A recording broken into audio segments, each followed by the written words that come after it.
Доброе утро, дорогая республика. Павел Танин, Дарья Анкехова, телеканал Якутия-24, 7:00. Мы всегда очень рады, так сказать, практически видеть всех наших телезрителей с республиканского телевидения. Мы желаем всем прекрасного утра и отличного настроения. Сегодня пятница, вот так как-то неожиданно рабочая неделя началась, и она уже заканчивается. Ну, как рабочая неделя? Многие окрестили это просто бессмысленной передышкой между выходными. Вот Но в любом так. случае, впереди у нас вновь выходные, но пятницу никто не отменял, поэтому рабочий день обязательно должен быть продуктивным, интересным. И это возможно, если вы просыпаетесь вместе с телеканалом Якутия-24. Да, потому что каждое утро мы подготавливаем что-то, что помогает вам встречать день с улыбкой, настраиваться на день позитивно, и, соответственно, продуктивно, потому что я думаю, что с хорошим настроением все-таки человек намного продуктивнее, нежели с каким-то плохим, таким не очень, не выспавшимся, утро не задалось и так далее и тому подобное. Ну вот поэтому сегодня мы решили начать наш эфир с таких новостей, я бы сказала, даже немножко необычных, потому что вот необычные новости, они обычно заставляют о чем-то задуматься, возможно, обсудить что-то со своими близкими. Вот одна из таких, это, вообще в целом Новый год, это новые возможности, новые мечты. А для кого-то это время перемен. Смена места жительства и работы может кардинально изменить вашу жизнь. Выбор профессии – задача не из легких. Так, например, в австралийском штате Тасмания стартовал необычный проект, направленный на привлечение туристов с помощью уникальных вакансий. Правительство предлагает 10 однодневных должностей, которые дают возможность отдохнуть от повседневной рутины и окунуться в атмосферу Тасмании. Хотя работы не оплачиваются, организаторы покрывают расходы на билеты, проживание и питание. Среди доступных вакансий, например, охотник за привидениями, которому предстоит исследовать паранормальные явления в Уиллоу-Корт, одной из старейших психиатрических больниц Австралии. Не менее интересной является позиция организатора устриц. Работа включает в себя сортировку, очистку и определение видов моллюсков, а также дегустацию для контроля качества.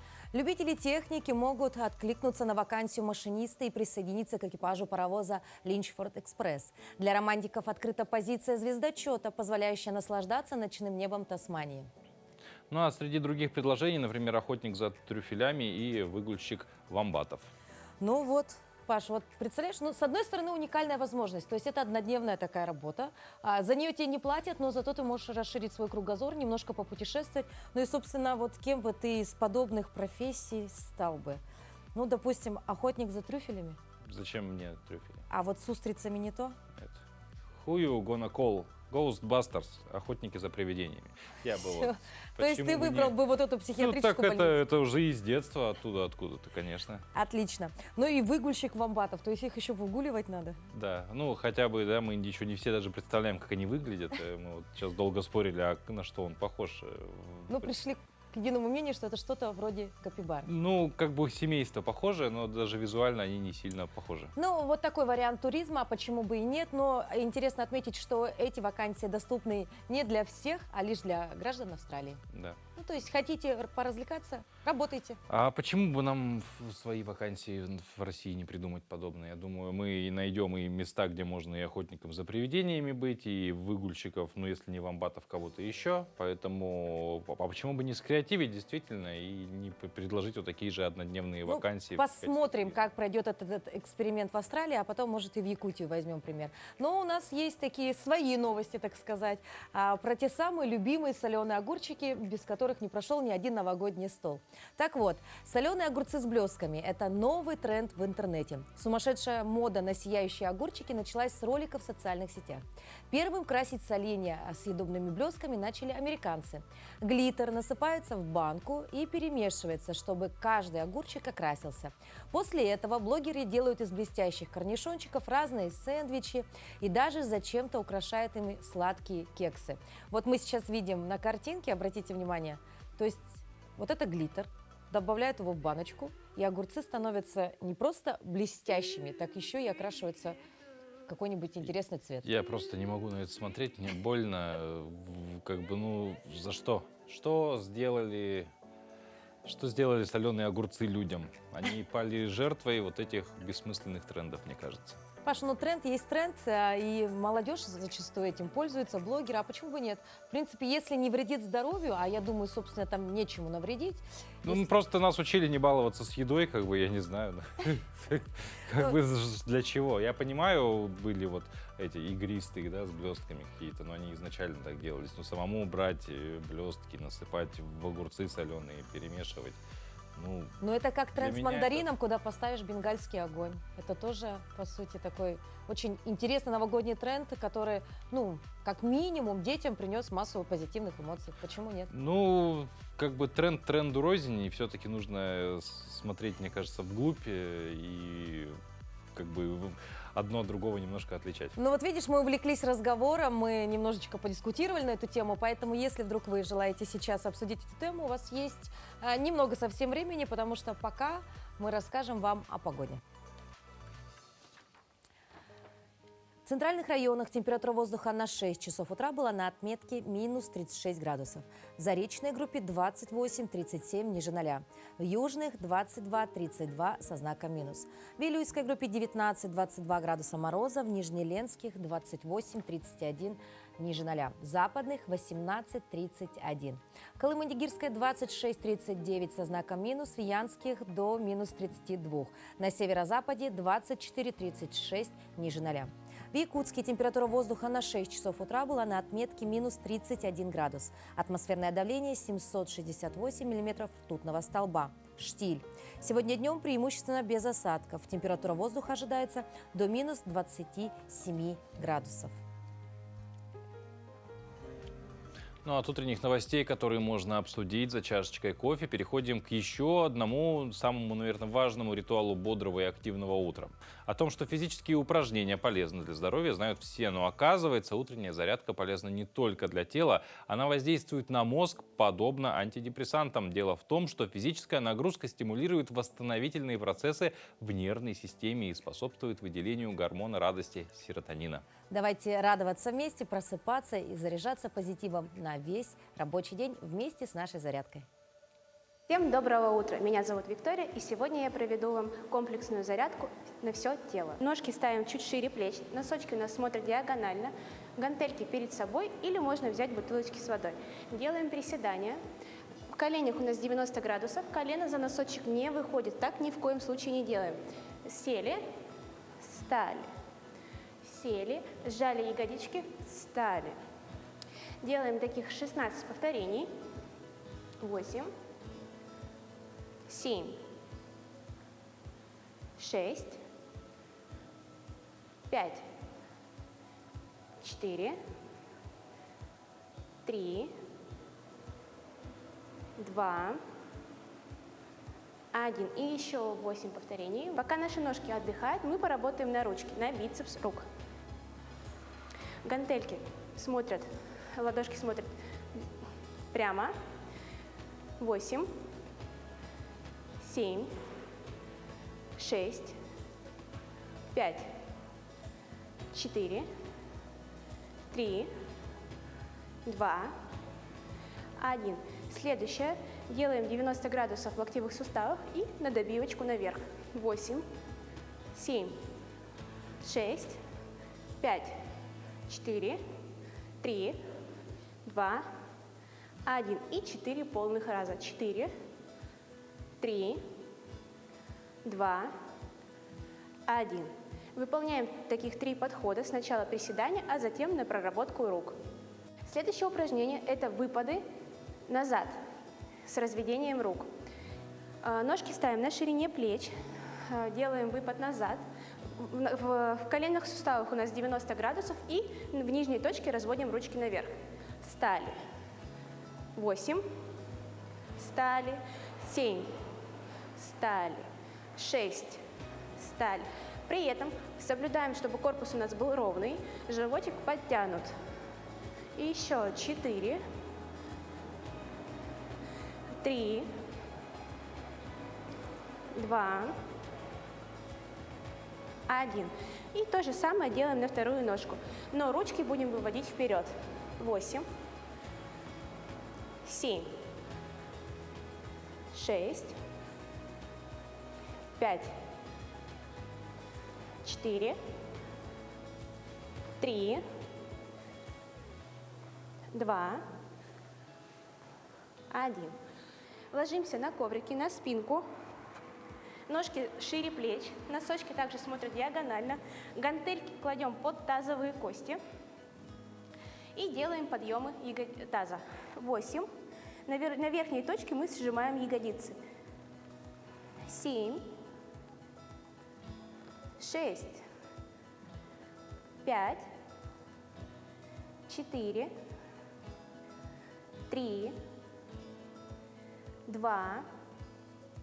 1. 8 пружин наверху. 8, 7, 6, 5, 4, 3, 2, 1. И еще раз полная восьмерка. 8, 7, 6, 5, 4, 3, 2, 1. Сжали ягодицы, они у нас будут стоять в статике, пусть они горят.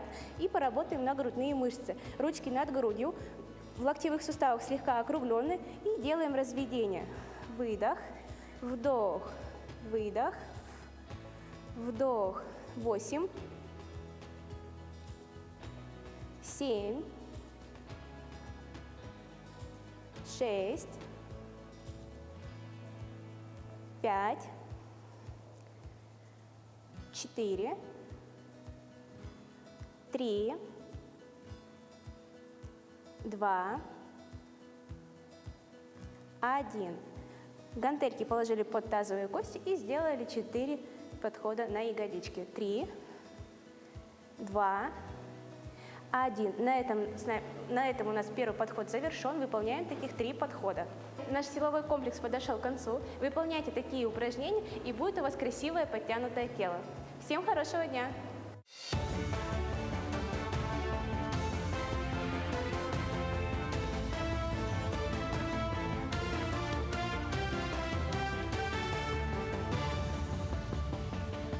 Доброе утро, Якутия. Далее блок новостей. В феврале 2025 года пенсионеров ждут важные изменения в выплатах. Главное, пройдет дополнительная индексация пенсий с учетом реальной инфляции за 2024 год. Процент индексации будет объявлен в середине января. В феврале пенсионеры получат пенсию с новой индексацией и доплату за январь, компенсирующую разницу между уже выплаченной суммой и новой проиндексированной. К примеру, для 80-летних фиксированная выплата к пенсии увеличится в 2 раза с учетом дополнительной февральской индексации. В случае подачи документов в январе-марте новые выплаты будут назначены с 1 мая 2025 года. Доплаты не производятся работающим пенсионерам. С начала 2025 года в Якутии проиндексированы взносы на капитальный ремонт многоквартирных домов. Минимальный размер взноса увеличился на 10% в связи с ростом стоимости строительных материалов и удорожанием ремонтных работ, пояснили в Фонде капитального ремонта республики. Суммы взноса за январь собственники увидят в платежках до 10 февраля. Напомним, оплата взноса на капитальный ремонт общего имущества в многоквартирных домах обязательно для всех собственников жилых и нежилых помещений и производится ежемесячно до 10 числа месяца, следующего за расчетным. Вице-премьер правительства республики Дмитрий Садовников проверил ход строительства 4 объектов в Якутске. Так, на финишной прямой находится строительство крытого катка с искусственным льдом в микрорайоне Звездный. Свои двери комплекс может открыть уже к концу января. А вот по остальным объектам есть отставание от графика работ. Это строительство пристроя Саха-политехнического лицея, адаптивного образовательного комплекса для детей с ограниченными возможностями здоровья и реконструкция домостроительного комбината. Посмотрели пристрой Саха-политехнического лицея, который должен был введен в прошлом году, но по ряду причин работы затянулись, и сейчас вот как бы отделочная работа проводится, и в первом квартале планируют данный объект завершить. Работы ведутся, работы не останавливались в новогодние выходные, мы тоже объезд сделали, смотрели, работники и материалы обеспечены. Министерство экологии и природопользования лесного хозяйства Республики Саха-Якутия сообщает, что 10 января текущего года завершаются сроки охоты на таких животных, как лось, благородный олень и сибирская косуля. В связи с этим ведомство напоминает охотникам о необходимости возврата выданных разрешений на добычу охотничьих ресурсов в места их получения. Кроме того, в соответствии с порядком выдачи разрешений на добычу охотничьих ресурсов, утвержденным приказом Минприроды России, лицам, не предоставившим сведения о добытых ресурсах в установленные сроки, будет отказано в выдаче любых разрешений на охоту в течение 1 года.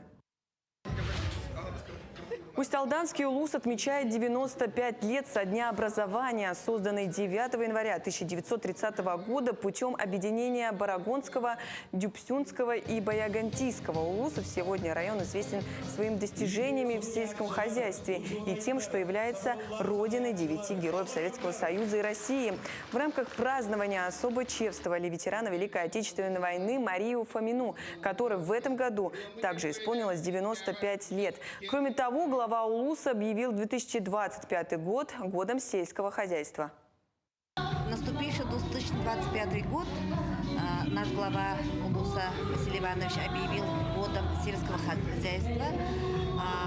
Я считаю, что это способствует развитию сельского хозяйства в нашем улусе, развитию скотоводства, зерноводства, и что появится много новых хозяйств.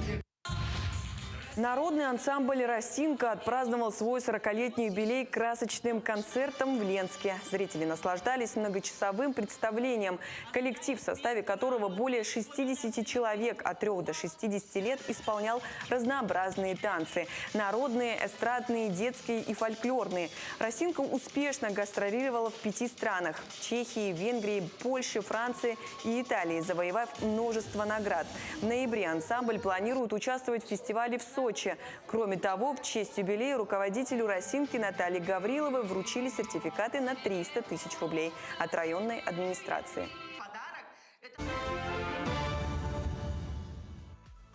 Мы продолжаем наш утренний эфир. Сегодня 10 января. И вот среди интересных праздников этого дня есть день номера 110 в Японии.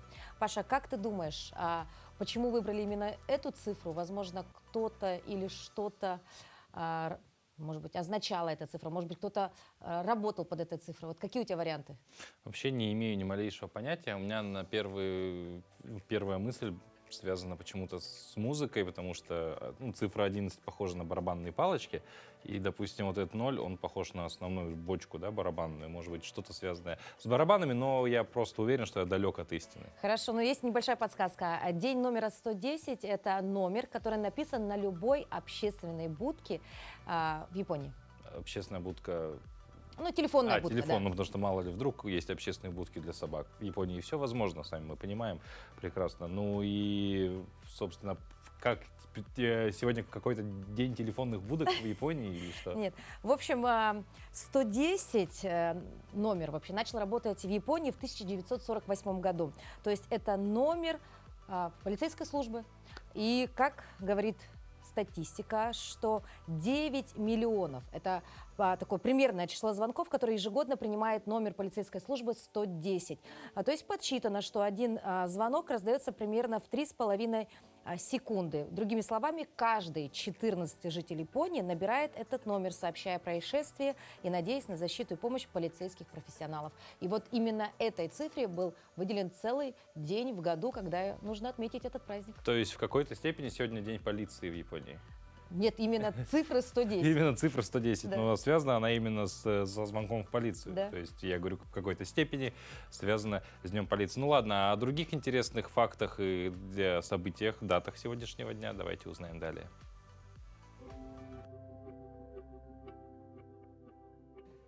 На календаре 10 января. День соавторов, День инженера-механика военно-морского флота России. По народному календарю Домочадцев день или Рождественский мясоед.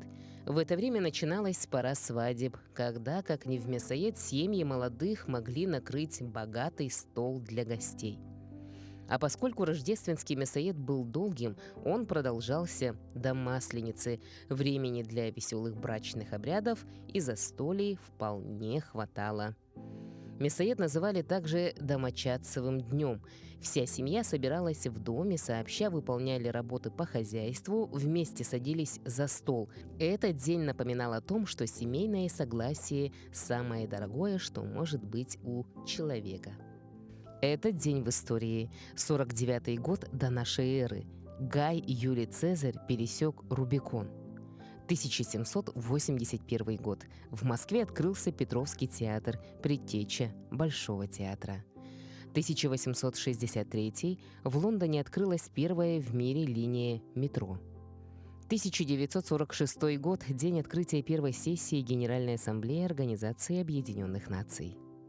В этот день родились Алексей Толстой, русский писатель и публицист; Роберт Вильсон, американский физик, нобелевский лауреат; Валентина Теличкина, советская и российская актриса театра и кино, народная артистка России; Борис Войцеховский, советский и российский актер и режиссер. Именины сегодня отмечают Александр, Аркадий, Ефим, Игнатий, Леонид, Никанор, Николай и Петр.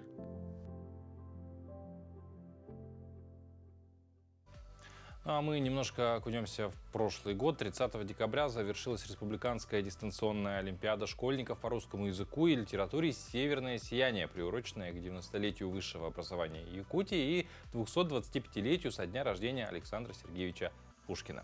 Олимпиада проводилась в рамках реализации государственной программы Республики Саха-Якутия «Сохранение и развитие государственных и официальных языков Республики Саха-Якутия». Сегодня в нашей студии кандидат филологических наук, доцент кафедры русского языка филологического факультета Северо-Восточного федерального университета Анна Шкатуляк. Доброе утро, Анна. Доброе утро. Ну, первым делом, да, итоги Олимпиады, расскажите о них. Ну, вообще радостно, что она прошла и что в ней приняли участие 1131 школьник. Я напоминаю, что школьники это были 5, 6, 7, 8 классов, то есть это те, кто, еще не итоговые экзамены не сдает, а только вот готовится к их сдаче. Буквально где-то кто-то даже в самом начале пути. И среди этих участников, конечно, радостно то, что было еще и участники из арктических улусов, из арктических районов нашей республики. 13 районов арктических приняли участие в Олимпиаде. Это особенно радует, потому что, сами знаете, что не всегда погодные условия позволяют участвовать в онлайн-олимпиаде, и поэтому это особенно приятно. И надо сказать, что в этой олимпиаде приняли участники и, можно сказать, что в равной степени и 5, и 6, и 7, и 8 классов. И надо сказать, что хочется поздравить в этот день не только самих участников, но и их учителей. Конечно же, хочется назвать победителей среди каждого класса, да?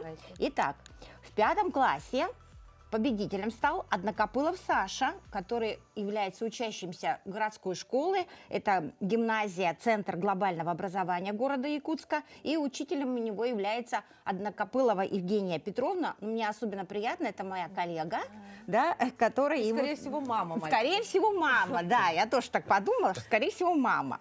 Так, в 6 классе стал учащийся из Горного улуса Стручков Рамиль, его учитель Тимофеева Людмила Николаевна.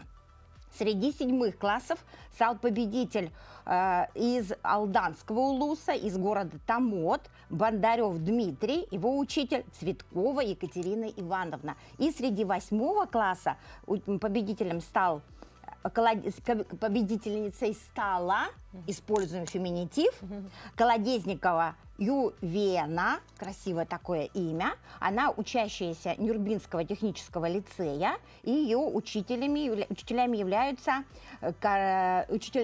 Григорьева Яна Васильевна. И надо сказать, что среди 8 классов есть еще один победитель, это Корнилова Полина. Она учащаяся 32-й школы города Якутска, ее учительницей является Парилова Оксана Ивановна. Отрадно, что вот победителями стали ребята с разных уголков нашей республики. То есть такое очень субъективное мнение, что вот русский язык знают только в столице. Вот в Якутске обучают только в лучших школах, лучшие педагоги только у нас, да? На самом деле русоведы есть и в улусах. Совершенно верно, и поэтому мне особенно приятно поздравить и учащихся, и их учителей. Ну, мы, наверное, наверное, тоже присоединимся к этому, потому что стать 1000 с лишним участников, да. да? То есть в среднем по 300 в каждой категории Да, человек, и, да. и стать лучшим из Лучше. 300, ну, это дорогого стоит. Единственное, меня вот заинтересовало, я так понял, что в категории 8 классов 2 победителя. Одинаковое количество Да, баллов. да, ну, видимо, одинаковое количество баллов набрали. У меня вкралась небольшая ошибка. А нет, ошибок нет. Все верно, я сказала. Все верно. Вот они прелести прямого эфира. Знаешь, Да. вот здесь можно точно сказать, что мы работаем в прямом эфире, потому что вроде бы есть ошибка, а нет, ее уже нет. Всё. А с какими заданиями справлялись участники? Насколько они были сложные? Потому что вот вы вначале тоже так хорошо подвели, что это учащиеся до 8 класса, они не готовятся к ЕГЭ, то есть, возможно, задания они были Система какая-то. похожи. Да.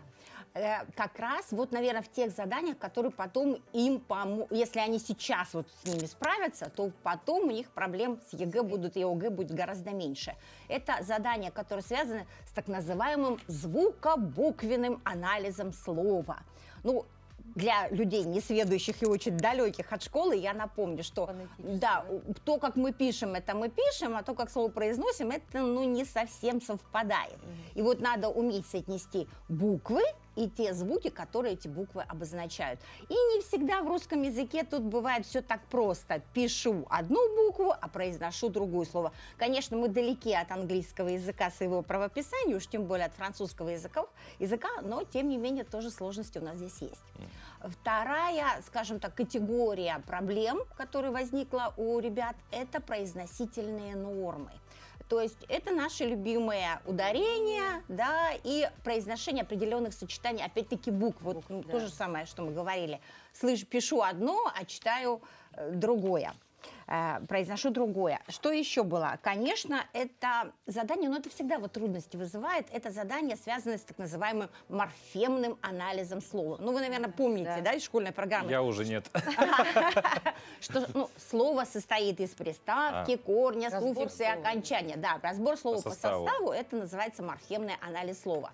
Это всегда бывает трудно, потому что вот иногда нас вводит в заблуждение, скажем так, историческое. Вот у ребят, которые участвуют в Олимпиаде, у них очень хорошо развито языковое чутье. Они чувствуют, что там что-то, наверное, какая-то подвох какой-то есть, да?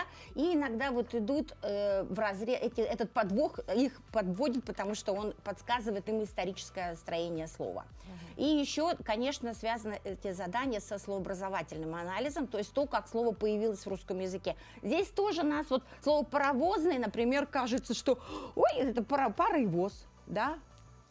А на самом деле слово «паровозный» образовало слово «паровоз». То есть при помощи суффикса. То есть, особенности здесь есть. И, конечно, это орфография. Ну, как же без нее орфография? Без нее, никак. У меня аж мурашки по телу, когда вы называете все вот эти вот вещи, которые давно забыты. Ну вот, и среди орфографических, кстати, возможно, вот моя информация будет полезна учителям русского языка, чтобы они обратили внимание именно на эти задания. Это задания связаны с правописанием приставок. Есть, вы знаете, есть такие приставки, то ли букву «з» писать, то ли букву «с» писать. Как писать через «чур» или через «чур». Ну вот это вот как раз оно и есть. И правописание наши любимые 1 и 2 буквы «н» в разных частях слова. Ух, решите орфографические задания. Сколько судеб загубила эта двойная «н». И у нас осталось буквально вот совсем немножко времени. Какие дальнейшие планы? Будут ли подобные олимпиады еще проводиться? Потому что действительно многие, наверное, учащиеся после такого триумфального, знаете, такого интересного опыта, наверное, хотят еще. Ну, я надеюсь, что университет продолжит традицию, а вот Дом дружбы народов поддержит эту традицию, и наше правительство нашей республики тоже ее поддержит. Я очень в это верю, и надеюсь, что мы через год встретимся с вами здесь же в эфире и подведем итоги уже следующей Олимпиады «Северное сияние». Анна, ваша коронная фраза? Давайте говорить правильно. Все верно. Спасибо большое вам за то, что посетили наш утренний эфир. Мы желаем вам прекрасного, вот такого же позитивного настроения в течение, наверное, всего рабочего дня и дальнейших рабочих дней этого Нового года. Спасибо. Ну, а, несомненно, знание родного языка – это показатель высокой культуры и образованности человека, и культурный человек имеет широкие знания в различных областях, например, музыка, литература, архитектура, история и искусство. Музей – это не просто хранилище старых вещей. Это порталы в прошлое, окна в другие культуры и ключи к пониманию самих себя. Посещение музея – это не просто развлечение, а увлекательное путешествие, которое обогащает нашу жизнь на многих уровнях. Что сегодня можно увидеть в Национальном музее республики, давайте узнаем далее.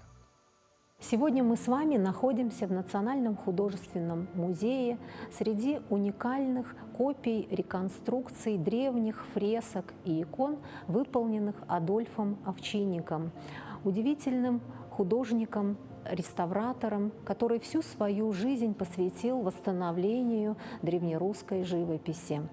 Его работы практически неотличимы от подлинников и занимают особое место в изобразительном искусстве. Выставка задумана как своеобразное путешествие по древним храмам.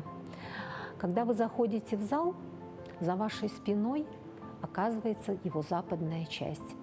В центре купол с барабаном, а впереди самая главная алтарная восточная часть. И именно здесь, в одной из восточных апсид, располагается фреска святого Георгия, патрона храма, которая является великолепным образцом древнерусской живописи. Перед вами копия кальки в инсталляции изогнутой церковной апсиды. Стандартная ширина полупрозрачной кальки 88 сантиметров, поэтому Адольф Овчинников не смог ее скопировать с церковной стены целиком. Он использовал целых 3 части, которые потом соединил специальными шпонками с основной бумагой для дальнейшего нанесения прорези и покрытия краской. Георгий Победоносец – особо почитаемый в христианском мире святой. Согласно каноническому житию, он пострадал во время великого гонения на христиан при императоре Диоклетиане и после 8-дневных мучений был обезглавлен. Одним из самых известных сказаний о его чудесах является чудо о змее, когда святой Георгий освободил город и его жителей от некоего мифического существа, которое символизирует языческие культы до христианского времени.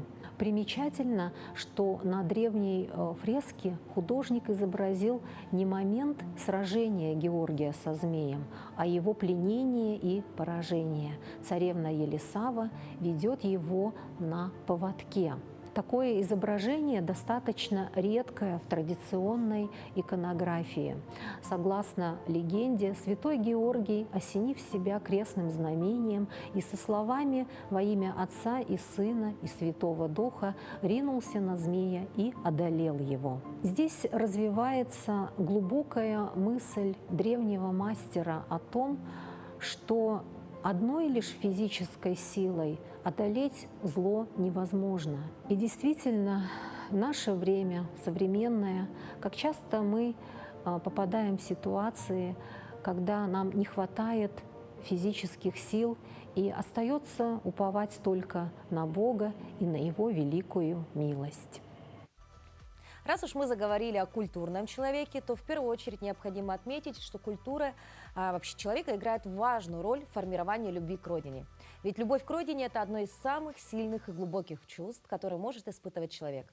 Это не просто абстрактное представление о месте, где мы родились и живем, но и конкретные действия и поступки во благо окружающих.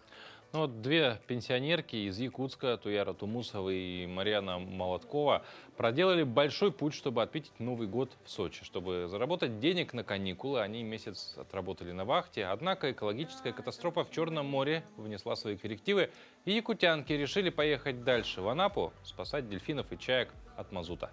Поясним, в Краснодарском крае введен федеральный режим чрезвычайной ситуации из-за разлива нефти. 15 декабря 2 нефтяных танкера потерпели крушение в Керченском проливе. По предварительным данным, в море вытекло около 4000 тонн мазута.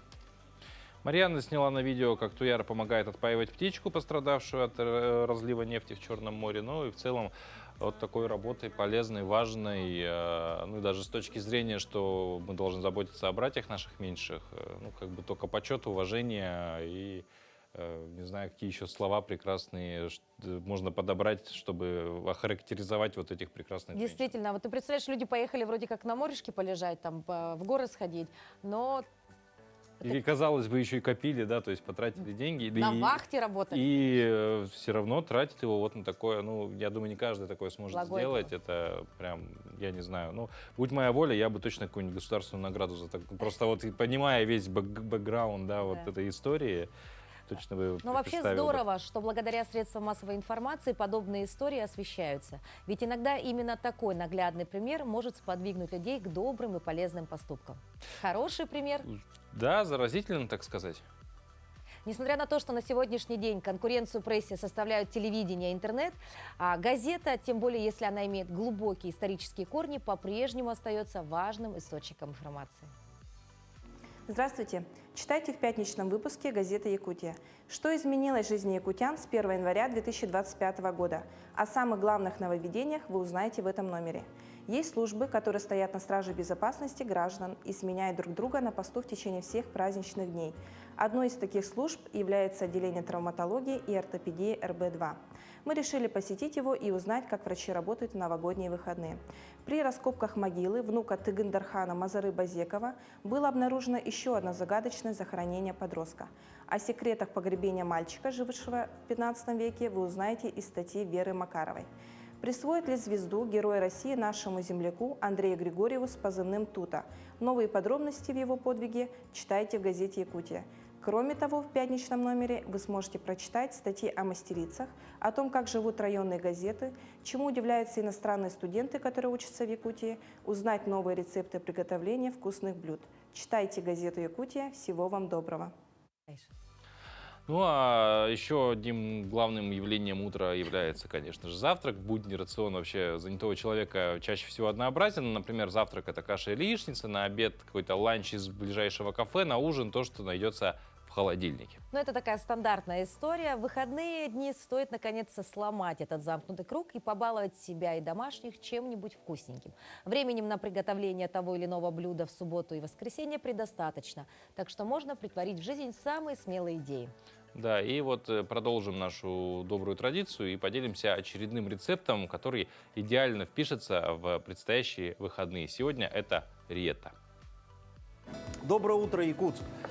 Меня зовут Андрей Краснов, и я шеф-повар ресторана Kitchen. И сегодня мы с вами приготовим риет из копченого лосося на чиабатте. Риет – это альтернатива паштету, только с более грубой структурой, волокнистой. Для этого нам понадобится слабосоленый лосось, лосось горячего копчения, творожный сыр, сметана, огурец, каперсы и оливковое масло. Для начала мы с вами возьмем слабосоленый лосось и нарежем его мелким кубиком.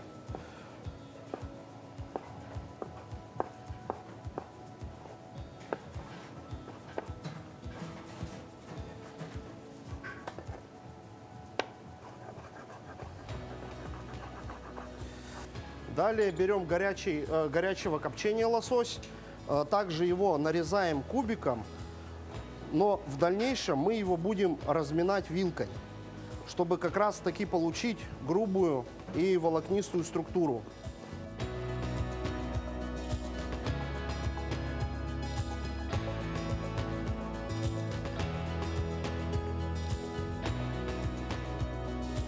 Далее нам понадобятся каперсы. Каперсы мелко перерубаем.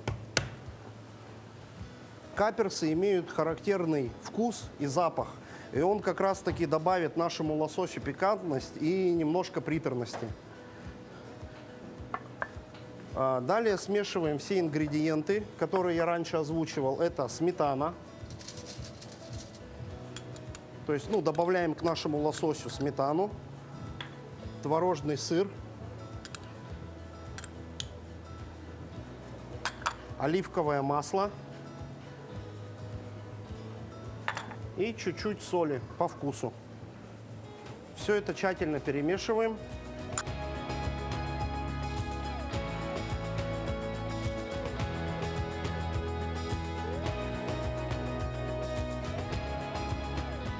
Все хорошенько перемешав, пробуем на вкус. Соль, перец, все устраивает. Можно оформлять подачу. Для риетто я буду использовать чиабатту собственного приготовления. Как раз только недавно она вышла из печи. Чиабатта представляет собой итальянский хлеб на закваске, то есть бездрожжевая основа идет. Структура у него пористая, мягкая очень, ну и чиабатта очень популярна вообще для брускет, для сэндвичей. Ну и на завтрак это идеальный вариант. Добавим немножко аромат чесночного масла и подрумяним ее на гриле.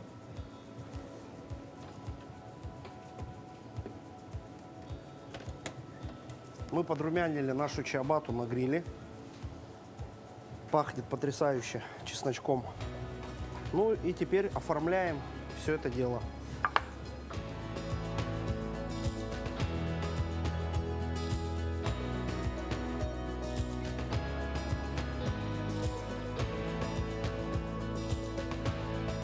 Вообще можно было бы по-простому пойти и взять и намазать это как обычный бутерброд. Но так как у нас с вами сегодня необычный выбор, не совсем стандартный паштет, то и подачу я решил выбрать не совсем стандартную и сделать при помощи 2 столовых вот таких ложек шарики.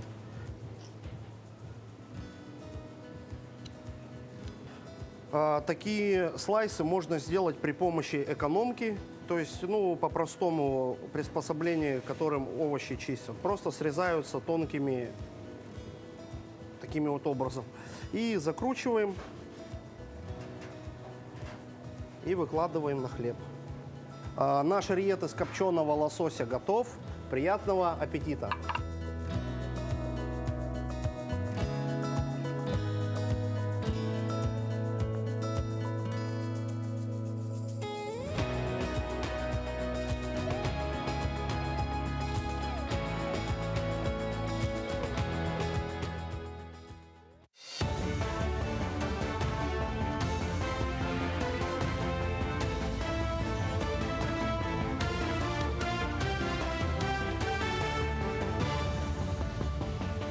Мы продолжим рассказывать о самых заметных событиях этого утра.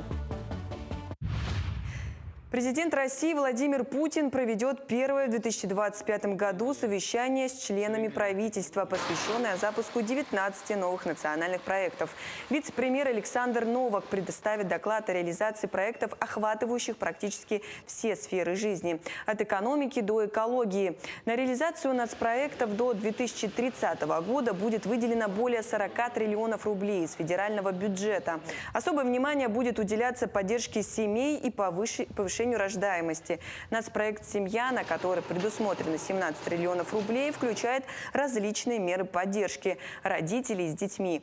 Также продолжится реализация программ «Материнский капитал» и «Семейная ипотека». Россияне с низким доходом могут получить до 350 тысяч рублей на открытие своего дела по соцконтракту. Выплата предоставляется безработным и гражданам с доходом ниже прожиточного минимума при условии постоянной регистрации в регионе обращения. Средства перечисляются на карту МИР и не облагаются НДФЛ. Бизнес должен быть запущен в течение года и просуществовать не менее 2 лет, став основным источником дохода получателя. Также требуется ежемесячная отчетность и предоставление подтверждающих документов. В Якутске стартовала 29-я республиканская научно-практическая конференция молодых исследователей «Шаг в будущее». В этом году на конференции насчитывается порядка 1600 участников из разных районов Якутии. Всего 44 направления от сельскохозяйственных до филологических наук. Оценивают участников более 300 экспертов из разных областей. Победители конференции будут иметь право участвовать в конкурсах Минпросвещения России, победителям которых выдаются дополнительные баллы при поступлении ведущие вузы России. Отметим, за все годы существования конференция стала стартовой площадкой для выведения проектов школьников республики на уровень высокорейтинговых всероссийских мероприятий. Я работаю экспертом уже, по-моему, на протяжении более 5 лет. Еще, по-моему, даже еще больше, наверное, будучи аспирантом, начал свою экспертную деятельность на конференции «Шаг в будущее». И очень хорошо, что каждый год видно развитие. Есть и какие-то новые интересные идеи, проекты каждый год бывают. И вот в целом по секции можно увидеть, как вообще развиваются цифровые технологии в сфере образования, культуры. Возвращение к работе после новогодних каникул может быть стрессом для организма. Врач-психотерапевт поделилась рекомендациями, как сделать этот переход более плавным. Главный совет – готовиться заранее, отложив важные дела и сохраняя силы. Чтобы повысить мотивацию, психотерапевт рекомендует начать планировать отпуск или ближайшие выходные. Для выведения токсинов, накопившихся за праздники, важно пить больше воды. Специалист также советует с первого рабочего дня начать реализовывать планы на год. Кроме того, 2 коротких рабочих дня помогут быстрее адаптироваться к привычному ритму. С 1 января в 55 российских регионах ввели туристический налог. По информации издания, нововведение затронуло как известные направления вроде Алтая, Камчатки и Карелии, так и менее популярные регионы, включая Пензенскую и Саратовскую области. Для гостиниц и других объектов размещения в 2025 году ставка туристического налога установлена в размере 1%, но не менее 100 рублей за день проживания с последующим увеличением до максимальных 5% в 2029 году. В Якутии туристический налог появился в селе Тумул Хангаласского района. Эстафета «Знамя Победы», проходящая по девизам «Вместе к победе», стартовала 28 декабря в Мегино-Хангаласском районе, где глава республики Айсен Николаев торжественно вручил главе УЛУСа Дмитрию Тихонову. Сегодня эстафету «Знамя Победы» принял Батаринский наслег, родина героя Советского Союза Федора Кузьмича Попова. На торжественной церемонии передачи эстафеты приняли участие главы наслегов и жителей Батаринского наслега. Также эстафету встретит 5 наслегов района, где примут участие жители главы всех 31 населенных пунктов района. Знамя будет передаваться из одного улуса республики в другой и вернется в Якутск в день празднования 80-летия Победы в Великой Отечественной войне. Знамя Победы символизирует для нашего народа победу в Великой Отечественной войне. В этом году мы празднуем 80-летие этого события. И мы, жители нашего района, очень рады и горды тем, что мы первые стартуем в этой республиканской эстафете. К этому часу это вся информация. До встречи! Сегодня, 10 января, состоится премьерный показ трогательной мистической ленты «Шаман». Это уникальный сибирский проект с национальным хакасским колоритом. Это один из первых российских фильмов про шаманскую культуру. При этом всем. И сегодня у нас в студии режиссер фильма «Шаман», историк, исследовавший шаманизм 6 лет, Михаил Мерзликин. Михаил, доброе утро. Доброе утро. Ну вот немного об истории создания, точнее не создания, а об истории, которая будет в ленте рассказана. Это фильм «Шаман», но это больше не про шаманизм, а про людей, приходящих к шаману. То есть про шаманизм там особо нету. Не то чтобы я исследовал 6 лет, ну, занимался этим. И вот посмотрев на всех людей, приходящих к шаманам, ну, не на всех, на большинство, в основном зауральских, как говорится, москвичей, приезжающих к шаману, и меня вот это вот прям как-то засело в сердце. И вот придумалась такая история, что если есть такой шаман, который может исполнить любое желание, а-ля джин. И вот развилась история из личных историй. Ну, то есть вот про джина это достаточно такой популярный сюжет, да, там за рубежом, да, очень любят фильмы и комедии, и какие-то достаточно серьезные, и триллеры, и хоррор, да. Но вот, а что касаемо все-таки этой ленты, да, мы больше чью культуру взяли за основу? Ну, это наша хакасская, сибирская культура. У нас мифология хакасов, якутов очень схожая, алтайцев схожая. И по источникам я когда изучал этнографию, этнологией занимался, и изучал и те, и те, и те, и те. Ну, это больше раньше древность была. Ну, вот сам фильм, еще в этом фильме очень много введено православных, каких-то христианских элементов, потому что я жил среди этого, и я не мог об этом не сказать.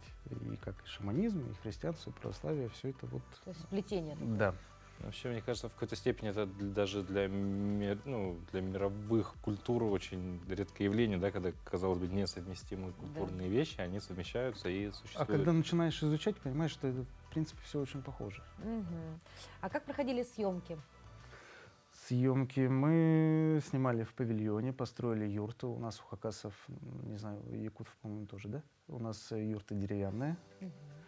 И снимали на улице. Ну, в 30, минус 30 градусов. Ну, вот у вас сегодня минус 34, ну, вот у нас... Плюс-минус. Ну, у нас как-то похолоднее, я бы сказал. По-моему, впервые кто-то приезжает в Якутию и говорит, ну, у нас похолоднее, на моей памяти. Мы видим сейчас кадры, да, с момента съемок. Вообще, обычно происходят какие-то мистические явления на съемках подобных картин, да? Было что-нибудь интересное такого плана? Я не знаю, камеры там отключались? Нет, не было вообще. Даже придумать нечего, не было. А в целом какие-то вот интересные моменты со съемочного процесса, которые там надолго в памяти останутся, может быть, не связаны конкретно там с самой картиной или сюжетом, а вот именно производственный процесс? Ой, с каждым актером у нас вот Марина Федункив, вот Олег Васильков, Амаду Мамадаков, с каждым актером, героем фильма, прям каждая смена, каждый блок смен совершенно разные. И шаман наш Юрий Матвеевич великолепно сыграл, что вот запомнился каждый герой. Это каждый день у нас по 3-4 дня съемочного процесса было с каждым актером, и вот как разный блок каждой недели. Ну, конечно, уличная смена запомнилась. Ну, мы, наверное, недели 2 снимали на улице, барашек мучили там. Ну, сейчас, наверное, многие телезрители спросят, а при чем здесь Якутия? Почему вдруг мы решили показать эту картину здесь, и вот на премьеру вы лично прилетели? Да, и я бы сказал, даже больше мы открываем вот кинотеатральный показ с Якутии. Сегодня в 7 в кинотеатре «Лена», а параллельно у нас ребята в Томске показывают, но на 2 часа позже. Якутия начинает, и мы вот потом Красноярск, Абакан и заканчиваем Кызылом, и уже по всей стране. Но у нас, как мы кинокомпания, у нас Владислав Кофеев, продюсер, с вашим руководителем Сахафильма Алексеем, они познакомились, и давно была мысль свои фильмы друг другу показывать. У нас, мы все знаем якутское кино, нас пытаются сравнить, но мы хакасское кино, сразу скажу, мы не якутское кино, мы другие. У нас другое мышление, другое мировоззрение, разные режиссеры, разное видение. То есть это только якуты, наверное, понимают, что мы чуть-чуть другие. В Москве нас сравнивают, как будто мы очередной якутский фильм. А мы показываем, они такие, ну, у якутов лучше, ну, другое. И вот появилась мысль прокатывать друг другу фильмы по вот, Сибири, Дальнему Востоку, вот, все свой местный прокат делать. То есть такие дружественные отношения, и только лишь по этой причине. Мы с радостью ждем тоже якутские фильмы. Там вопрос букеров, вот это проблем кинотеатров, но это все решаемо, и вот «Шаман», я думаю, пробьет, но мы хотим якутские фильмы в Хакасии смотреть. Михаил, ну вот осталось буквально совсем немножко времени, а «Шаман», вот эта лента «Шаман», для какого зрителя? Вот кто должен прийти на нее? Сценарист у нас Анна Гурина в ГИК, и это такая получилась очень женская история. Я бы сказал, 35+ женщина. Да вы точно, что, да. Даже так? Даже так и по названию и не скажешь, на самом деле. А я схожу, меня эта история заинтриговала. Ну да, посмотреть хочется, конечно, тем более добрососедские отношения, опять же. Михаил, мы желаем вам всего самого наилучшего. Мы знаем, что у вас очень активный сейчас будет режим такой, да, нон-стопа, побольше энергии. Ну и, конечно, возвращайтесь к нам с новыми кинолентами. С радостью. Спасибо. Ну а мы, дорогие зрители, с вами на этом прощаемся. Хорошего вам дня, отличных выходных. Oh, yes, Merry Christmas, little girl. Hey! Last year you left me, little girl. Last Christmas I gave you my heart, but the very next day you gave it away. This year, to save me from tears, I'll give it to someone special. Once bitten, twice a shy. I keep my distance, used to catch my eye.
если